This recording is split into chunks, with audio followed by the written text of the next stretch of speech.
पुढची बातमी आहे कोकणातून। दाभोळच्या खाडीमध्ये सुवर्ण शिपिंग प्रकल्पाच्या माध्यमातून अत्याधुनिक हाऊसबोटचा जो प्रकल्प आहे त्याचं उद्घाटन मंत्री उदय सामंत यांच्या हस्ते करण्यात आलेलं आहे। ही हाऊसबोट 8 रूम्स असलेली महाराष्ट्रातली पहिली हाऊसबोट आहे। या हाऊसबोटमुळे पर्यटकांना दाभोळ खाडीचं शांत आणि नयनरम्य सौंदर्य, जैवविविधता, कांदळवन जवळून अनुभवता येणार आहे। तसंच कोकणी खाद्यपदार्थांची देखील चव चाखता येईल। या हाऊसबोटचे दरही सर्वसामान्यांना परवडतील असेच आहेत।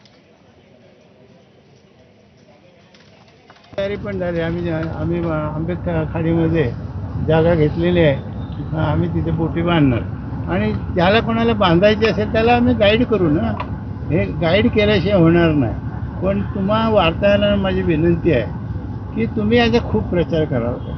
आम्हाला अफोर्डेबल देण्याचा आम्ही खूप प्रयत्न केला। आम्ही इथे 6000 रुपयातच डिलक्स रूम दिलेली आहे आणि एक प्रायव्हेट डेक विथ सूट्स असं आम्ही 8000 रुपये विथ फूड अशी आम्ही फॅसिलिटी इथे पर्यटकांना देणार आहोत। तर फक्त पर्यटनातून 12,000 रुपये आणि 15,000 रुपये आणि गटारावरती मुंबईत जाऊन पोरांना राहावं लागतं। फक्त पर्यटनाकडे लक्ष दिलं ना साहेब तर मुंबईत एकाही कोकणातल्या तरुणाला जावं लागणार नाही। त्यामुळे ही क्रांतीची सुरुवात आहे।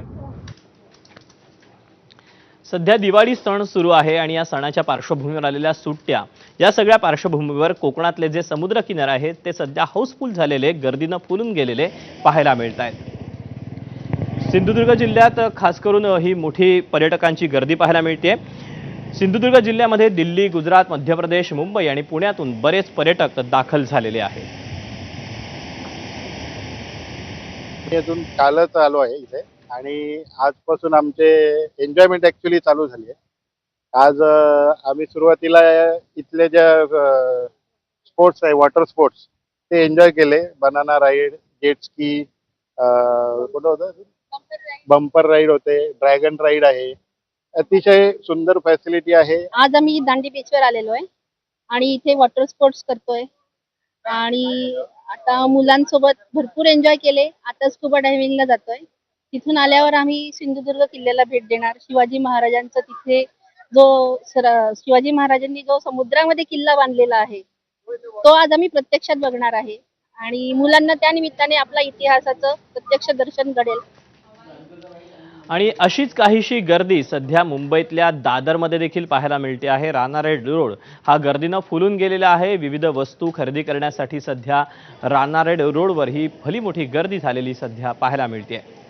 दीपावलीच्या निमित्त विविध वस्तूंनी बाजारपेठा सजलेल्या आहेत आणि अशातच या दादरच्या रानारे रोड परिसरातून आढावा घेतलेला आहे सूरज सावंतनं। दिवाळीच्या निमित्ताने दादरच्या रानडे रोडवरील मार्केटमध्ये नागरिकांची मोठ्या प्रमाणात खरेदीसाठी गर्दी झालेली आपल्याला पाहायला मिळत आहे। आपण जर पाहिलं तर स्टेशन परिसरातील हा जो रस्ता आहे हा पूर्णतः या ठिकाणी नागरिकांनी खरेदीसाठी आपल्याला पाहायला मिळत आहे।